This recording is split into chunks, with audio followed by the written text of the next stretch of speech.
Еднаш многу одамна живеела една принцеза. Нејзиниот татко починал, а нејзината мајка ја чуваше како најсакано богатство. Кога пораснала, таа се омажила за еден далечен принц.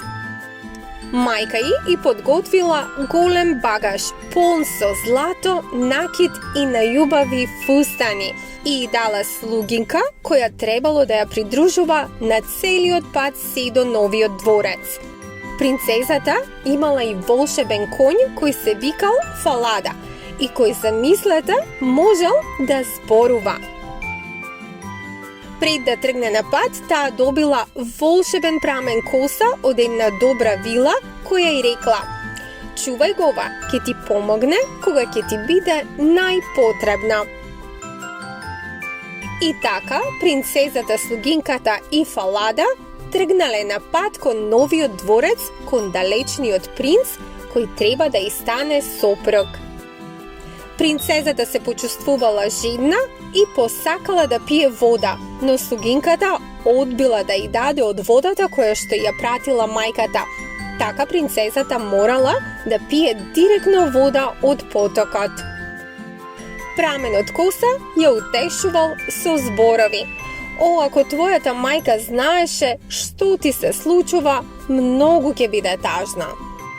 Пред да стигнат во дворецот на новиот принц, слугинката ја измамила принцезата, го зела нејзиниот коњ Фалада, се качила на него и го јавнала.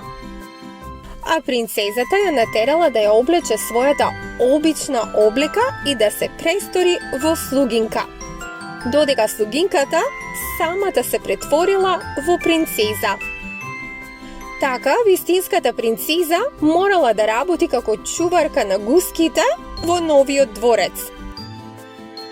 Секој ден таа си зборувала со Фалада, но слугинката беше паметна и знаеше дека ако Фалада остане жив, тој е единствениот кој што ја знае тајната и штом зборува на човечки јазик, тој може да ја издаде. Затоа таа наредила Фалада да биде обезглавен и неговата глава да биде обесена на една од портите од замокот.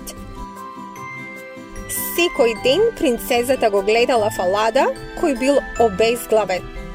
Главата била закачена над една темна порта и секое утро таа му зборувала: "О, Фалада, ти што таму висиш?" А Фалада одговарал: "Принцезо, колку ми е жал за тебе. Кога твојата мајка би знаела што ти се случува, би била премногу тажна."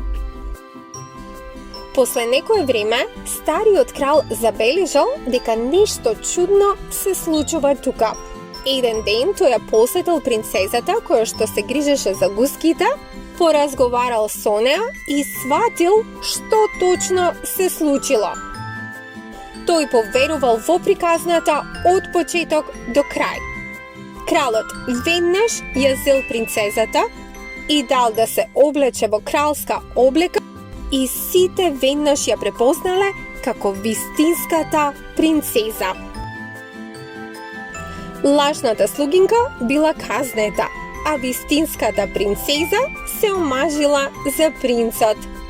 Тај принцот владееле среќно, а добрата вила повторно го оживеала Фалада коњот, кој останал нивен верен пријател.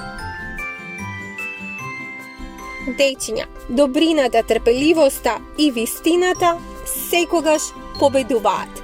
Запомнете го тоа. До видување!